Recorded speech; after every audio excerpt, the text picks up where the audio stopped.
Čau! Mani sauc Raivo, un tu skaties tuvāk.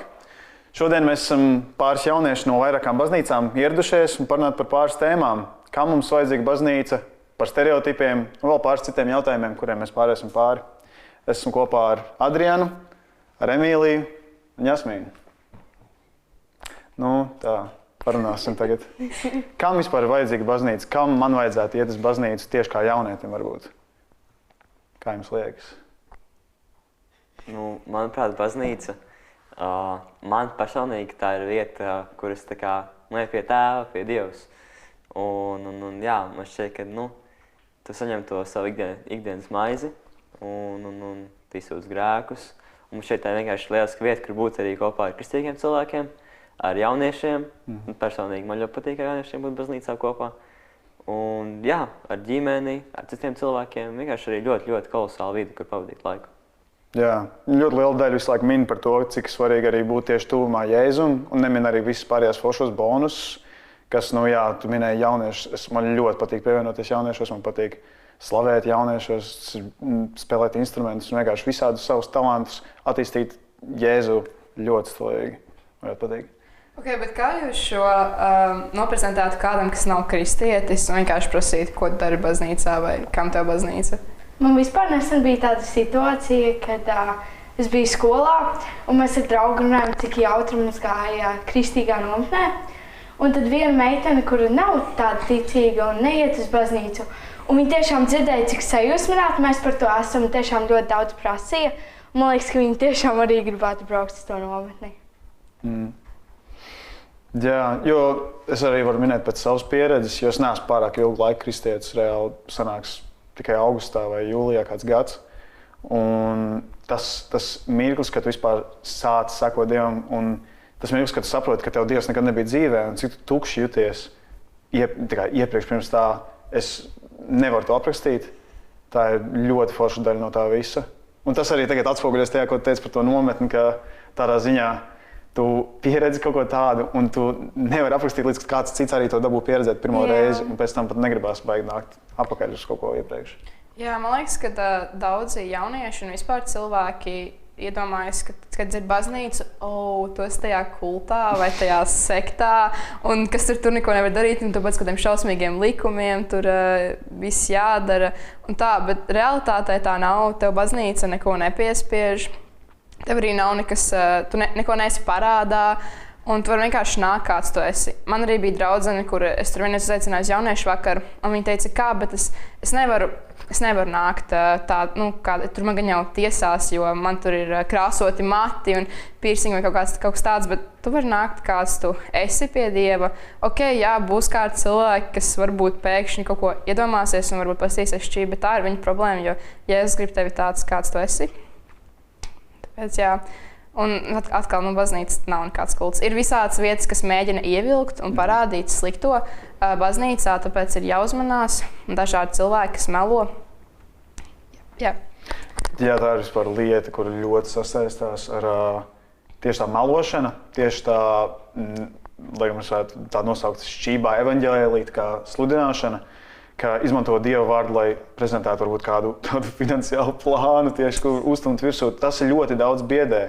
Jauns cilvēks, kur vēlas pienākt pie baznīcas, kur vēlas būt tuvāk Dievam, un tad galu galā veidojas tas sliktais stereotips un sliktais standarts, kurš tagad, es nezinu, cik ilgi tas vispār ir veidojies, varbūt pirms 200 gadiem tāda lieta pat nepastāvēja, nevar zināt, varbūt var zināt, iziet zinātniski cauri, bet kā jums liekas par to stereotipu tieši par slikto baznīcā, ka viņš saistās kā kults? Man liekas, tas ir diezgan ļoti tāds jauniešiem, ka viņi tiešām dzird no vecākiem, ka tas ir, jo man liekas arī vecāki ļoti ieliek to, vai tev vecāki iet uz baznīcu, vai viņi tā kā ļoti ienīst baznīcu, un arī tās visas lietas arī bieži nāk no ģimenēm. Jā, man ir dažādi radnieki, kas no citas puses, kas nav tie, kas nāk uz baznīcu. Viņiem arī ir, tu jau ar to savu baznīcu. Un kāds izsmēja mazliet tevi, un tad tas arī noiet tā kā nākošajā paaudzē. Un tad arī es esmu arī uzaicinājis arī kādus jauniešus uz baznīcu. Un tad ir tā, ka tu uzaicini, tad ir kādi, kas turpina nākt, Tad ir kādi, ka tā bija pēdējā reize, kad tur viņiem runā, un viņas tajiem šķīvi skatās visu laiku. Un tā, tas ir katram savu pieredzi ir. Bet, jā, vispārībā ļoti, ļoti vecāki iespaido bērnus arī to, ko domā par baznīcu, kad nav izveidojusies šī pašu jauniešu bērnu, viņi paši, ko ir izdomājuši. Jā, un tas arī vispār saistās ar ticību, kas rodas tieši kristiešu ģimenēs. Ka, teiksim, ja bērns ir tieši iedzimis ģimenē, kas dodas uz baznīcu, un tam bērnam pat nav pašam savu ticību līdz vienam konkrētam mirklim. Ka viņam ir varbūt, teiksim, tieši specifiski vecāka ticība, viņš patiešām pat nezina, ko tas nozīmē ticēt. Un jā, tas atspoguļojas no abām pusēm, manuprāt. Es to esmu redzējis, es to esmu pilnīgi noteikti dzirdējis liecībās. Bet ir arī situācijas, kad paši bērni un viņa ticība arī aizved vecākus pie Dieva. Un arī bērni arī var iespaidot savus vecākus tādā veidā. Arī fakts, bet diezgan bieži tādā vidē, kādā tu uzauc, tā tev visvairāk ietekmē. Un, labi, es nāku no kristīgas ģimenes, un tad daudzi tāds stereotips, ka, ja tu esi no kristīgas ģimenes, tu esi kristietis, protams, kā tad savādāk būtu. Bet realitātē es esmu satikusi ļoti daudz cilvēku, kas kaut kādi ir mācītāji, bērni vai kā, un viņi tieši netic. Viņi negrib, jo varbūt viņi jūt spiedienu vai kā. Un, labi, es, kā jau teicu, tikko arī esmu no kristīgas ģimenes, bet es pati atradu Jēzu. Protams, kad vecāki iespaidoja to, es jau no bērnības zināju, kas viņš ir un kas ir baznīca, bet es pati atradu, es pati izvēlējos un sajūtu, kā tu nevari tur teikt, jā, man tur vecāki tic, es arī esmu glābts. Nē, tev pašam ir jāsatiek Jēzus un jāveido tās attiecības. Pašā sākumā, kad es atradu Jēzu, man bija ļoti bail no tumsas, man bija ļoti bail no dažādām lietām. Un tad vienu nakti es atkal nevarēju aizmigt, un es aizgāju pie māmas, un man bija tāds, mammas nevaru aizmigt. Un tā jau bija kaut kāda, es nezinu, 100. naktis, kad es tā eju un saku. Un tad mamma vienkārši teica, labi, es tev no rīta iedošu tēva reizi, un vienkārši noskaiti vakarā. Un vienkārši zini, Dievs tev mīl un Dievs tev sargā. Un tas bija arī man tāds pamats, un jā, tā apziņa, ka Jēzus mīl un Jēzus sargā, ir tiešām brīnišķīga. Jā, tas liekas piemērs. Tu nāc no kristīgas ģimenes, jā? Jā, man mamma iet uz baznīcu, jā. Aha, skaidrs. Revo, kā tu satiki Jēzus, kā tu atnāc uz baznīcu? Jā, tur ir ļoti interesants mani aicināja ilgu laiku uz baznīcu. Man bija tā, ka man tētis kristīts, un tētis sanāk bērnībā bija gājis, laikam līdz kādiem vidējiem tīņiem viņš bija gājis. Tas sanās tā, ka, tas stereotipiskais man nav laika, tā kā es nevēlos to baigi darīt. Parasti es tagad skatos apakaļ uz to, un arī es svētdienās dažreiz bija tāds aicinājums pat agrāk iet uz baznīcu, dažreiz izlaica tāds, piemēram, esmu bijis visādos ceļojumos, kas ir tuvu tām tieši bibliskajām varbūt vietām, un es domāju, varbūt man vajadzētu aiziet baznīcu pamēģināt. Es tāds, nē, es svētdien labāk pagulēšu, ko citu daru svētdienās no rīta 10. tieši. Tā kā, jā, vienmēr bija tas aicinājums, un tad pāris draugi iespējā es atnācu tieši augustā vienkārši pamēģināt. Es domāju, vai tas tomēr ir man pareizi. Jā, tu tieši minēji par to apģērbs, tā uztraucos, kā es biju apģērbies. Tu mani satiki, kad es pirmo reizi atnācu uz, es biju atnācis uz veco Ģertrūdi, jā, uz dievkalpojumu ceturtdienā. Tas bija vakar dievkalpojums. Un kopš tās reizes pat neesmu baigi izlaidis nevienu. Wow. Kaut kā sanāca tā, ka es sekoju līdzi, un tad nāca klāt bībeles lasīšana, jaunieši, alfas kurs, visi tie plusiņi un bībeles grupiņi pēc tam ļoti, ļoti stilīgi. Pēc tam, tā kā es ticu, ja es aiziet prom no tām visām lietām, es saprastu, nē, ko es tagad darīšu otrdien, ko es tagad darīšu ceturtdien, ko es darīšu piekdienu vakarā, ko visi dara piekdienu vakarā. Es negribu to darīt. Es negribu tusēt kaut ko tur, jo man pašam bija problēma iepriekš ar smēķēšanu, ar dzeršanu, ar visām citām vielām un lamāšanos. Tā bija liela lieta. Tā bija pat vispār pirmā un grūtākā lieta, no kuras atbrīvoties, jo vispār jau var ļoti viegli aizmest un atmest, tad, kad tu esi baznīcā. Un galu galā, ja tu ej prom no baznīcas un ja tu neesi tajā iekšā, tad tev uzreiz ieliks apakaļ tas viss grēks. Tā kā, jā. Tad iet uz draudzi ir svarīgi un jaunieši arī ir svarīgi. Jā, protams. Jā. Jā, jaunieši ir svarīgi. Svarīgi. Jā, kā- Cik svarīgi ir jaunieši? Jā. Jūs saprotat, vai baznīca, teiksim, ja nebūtu tādas jauniešu, vispār tādas grupiņas, kur patiešām jaunieši var sajiet kopā un diskutēt, cik daudz tas apgrūtinātu vai pat varbūt atvieglinātu? Nu, zini kā, jaunieši ir tā nākošā paudze baznīcā. Jaunieši tālāk nomainīs tos, kas ir, nu, kā lai pasaka, nu, tie jaunie, nu, ka tie, kas ir apmēram ap 20, 30 gadiem jau. Nu, tad, nu, ja baznīcā nav to jauniešu, tad kas būs tie nākamie? Nu, tā. Un es domāju, ja iztrūk šī viena paudze un nenāk šie jaunieši, tad būs, nu, manuprāt, laukos lielākoties tā ir, kad uz draudzēm nāk. Es pats esmu dzīvojis laukos lielu daļu laika. Un ir tā, ka vai nu kādi vecāki ved savus mazos bērnus, teiksim, uz kādu svētdienas skolu, bet jaunieši reāli nenāk. Jaunieši nenāk uz baznīcām. Un nu, viņiem ir, kā teici, citas lietas, ko darīt. Tajā zinās, kad ir jaunieši. Un jā, un tad tā arī ir. Tad tā arī ir, kad izmirst draudzes, nav vairs kas nāk uz draudzi. Un tāpēc arī, manuprāt, jaunieši ir, es pat teiktu, pati svarīgākā daļa no draudzes. Jo, nu, kā tad ir nākotne? Jā, un tieši tāpat arī sekojoši svētdienas skola, mazie bērniņi, pusauģi un tad jaunieši. Un interesanti daļa, ko esmu ievērojis, ko tu tīri ātri ievēro, ka no jauniešiem izejot ārā uzreiz aizved pieaugušajiem. Un tad es pat esmu ievērojis dažās baznīcās, pat nav tieši tādas specifiskas pieaugušo grupiņas, ka tad uzreiz aizved to vispārīgo, zini. Varbūt tas sasaistās ar to, kā agri apprecās vai agri atrod savu cilvēku. Un tad daudzi jaunieši pat ir, esmu ievērojis citos jauniešos aiziet, piemēram, mums jāizdraudzē, nu, vidējais jauniešu vecums 17, 18.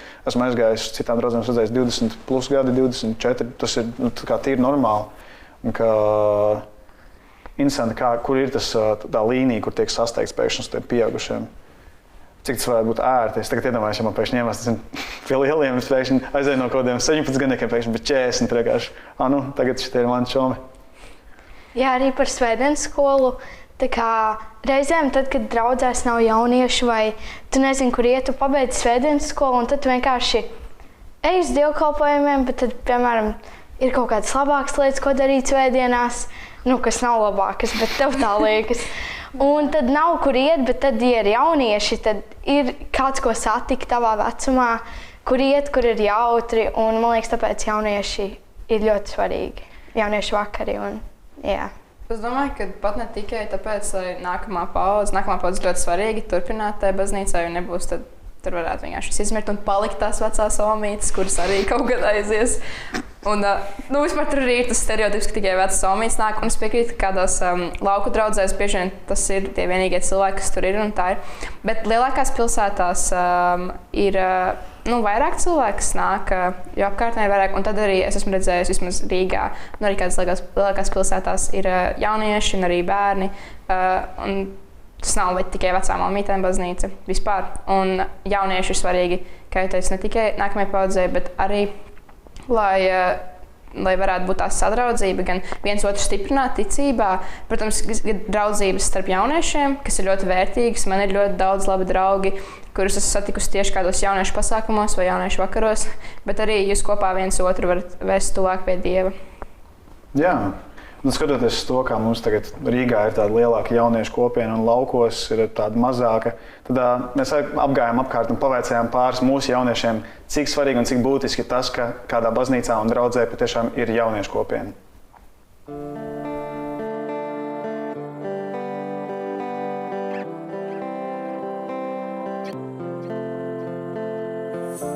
Baznīca, tie ir jaunieši, tie ir dievkalpojumi, tā ir draudze, tā ir kopiena, tā ir ģimene, un man liekas, tā ir gan īsti puse no nedēļas ikdienā, jo tās ir bijušas gan otrdienas, gan piekdienas, gan svētdienas, un arī vairāk, un man liekas, tā ir ikdiena. Mums nozīmē tas ģimene, jo tu vari iet pie jebkura, viņš pie tevi aizlūgs un vienkārši jūtas tā liela mīlestība plašī. Ko viņa teica? Tāda, man baznīca, es teiktu, pirmais, tāds, labi, kā lai pasaka, vienā vārdā ēdiens, jā. Tas būtu ēdiens. Bet es ielietu gan fiziskā, gan garīgā. Jo viens, tu atnāc, tad parasti pat garīgās pasākumos ir garšīgs ēdiens. Tas tā vienmēr būs, nāc uz draudzes kaut vai ēdienu dēļ. Bet otrais arī ir tādi cilvēki, teiksim, kā Dieva klātbūtne.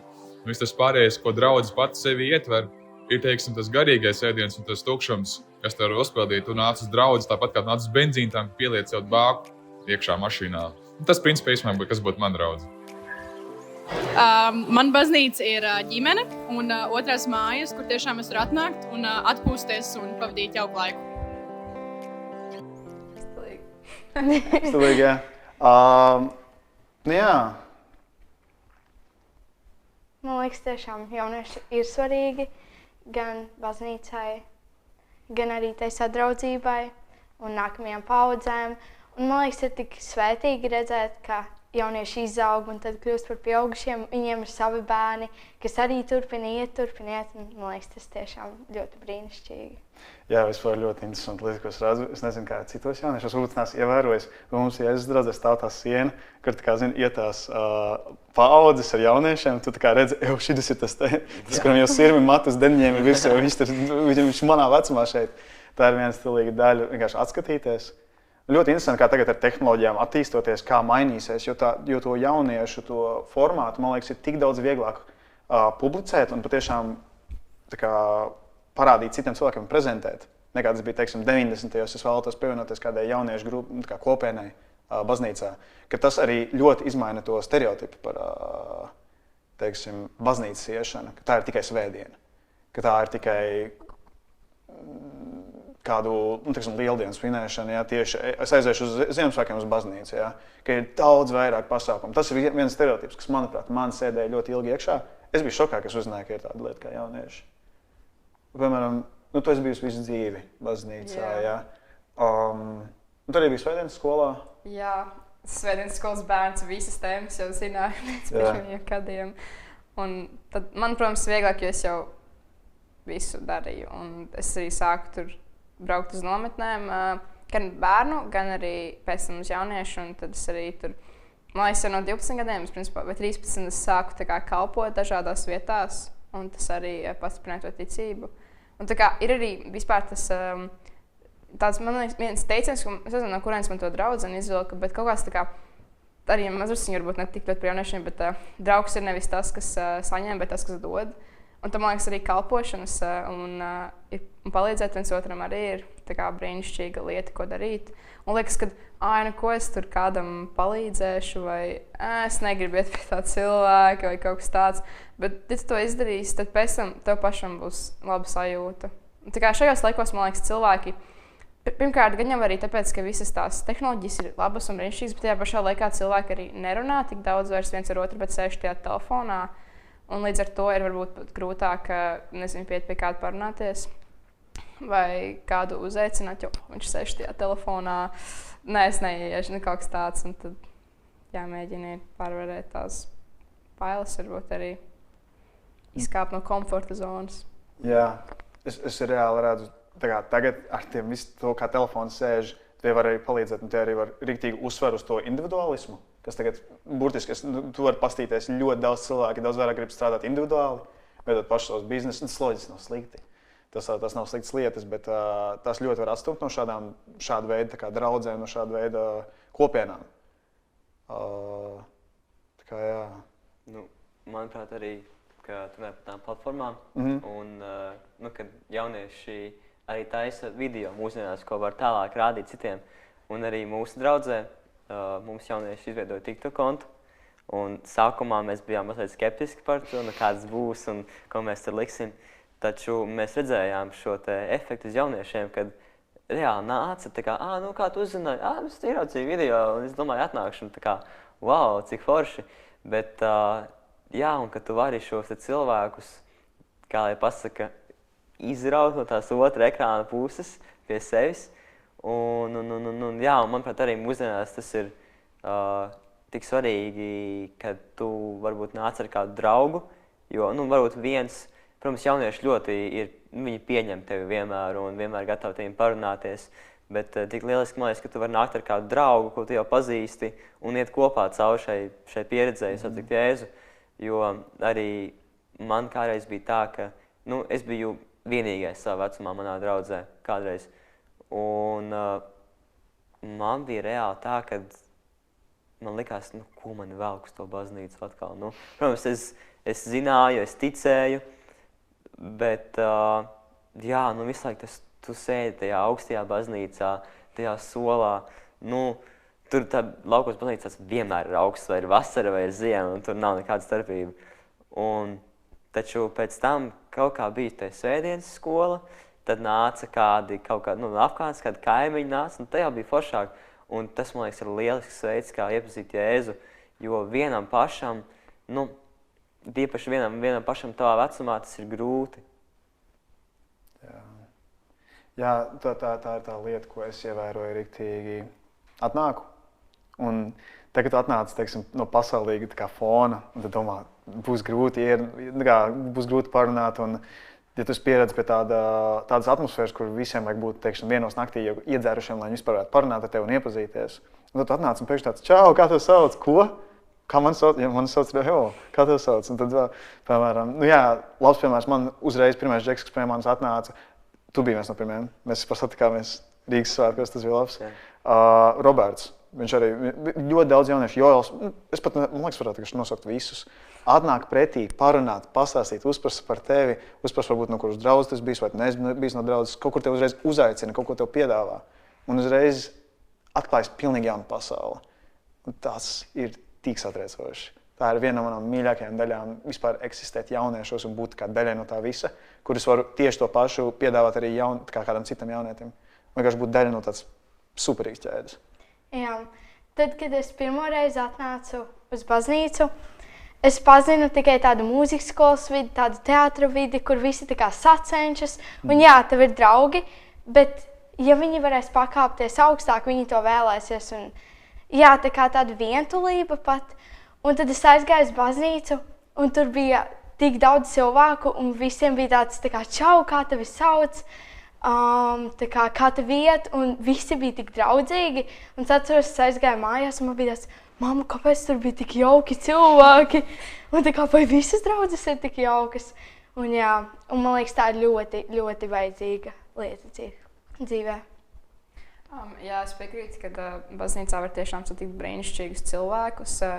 Jūs jau esat sēžat un esat brīnišķīgi, bet arī, protams, kādreiz cilvēki arī var sāpināt, un mēs neesam perfekti, un ir tas stereotips, ka tu esi kristietis, un ja tu kaut ko nokļūdies, tad uzreiz domā, tu taču esi kristietis, kā tu varēji tā izdarīt. Bet kristieši nav tur perfekti vai kaut kādi labāki. Mēs esam arī grēcinieki kā visi pārējie, bet mēs esam glābti grēcinieki, jā. Un, protams, bet Jēzus maina sirdis, un tāpēc tiešām, kad kāds tev čau, kā tev sauc, tā ir tā Jēzus mīlestība, kas mums iztaro no mums un kas maina cilvēkus. Bet vienkārši, tā kā, ja kāds tev kādreiz ir sāpinājis vai kā no kristīgās puses, tā var gadīties, un tā kā tas ir bēdīgi, bet tā vienkārši notiks, un arī pat draugi kādreiz sāpinās, bet tāpēc mums ir jāmācās un jāpiedod, un, daudzus, man liekas, cilvēkus arī nenāk uz baznīcu, jo viņas ir tā kā tiešām bijuši nejauki cilvēki, vai tā draudze ir bijusi, varbūt, teiksim, neatvērta, vai kā var gadīties tā, bet, vai atceries, ka, Jēzus negrib atstumt, Jēzus tieši tev grib, un vienkārši cilvēki kādreiz var atstumt. Jā, man liekas, ir arī tāds priekšstats citiem, ka tā kā, es gribētu aiziet tur uz baznīcu, tur izskatās tā kā jauki, bet, visi pārējie noteikti ir tik tā kā svētīgi un tā kā nedara grēkus, un ja viņi redzēs mani un to, ko es esmu darījis, tā kā būs tik slikti, un viņi domās, cik es esmu slikts cilvēks, bet tā nav, jo mēs visi grēkojam. Un galvenais ir atrast to Jēzus mīlestību, tiešām, kā teica Jasmīna. Paldies, Emīlija.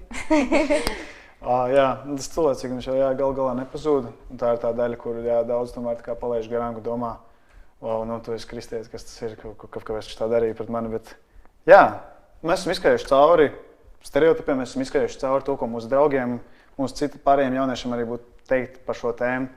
Tā kā jā, vai mums kaut ko piebilst? Kaut kas. Tā kā jā, paldies par skatīšanos, šis bija raidījums Tuvāk, un tiksimies nākošais. Čau!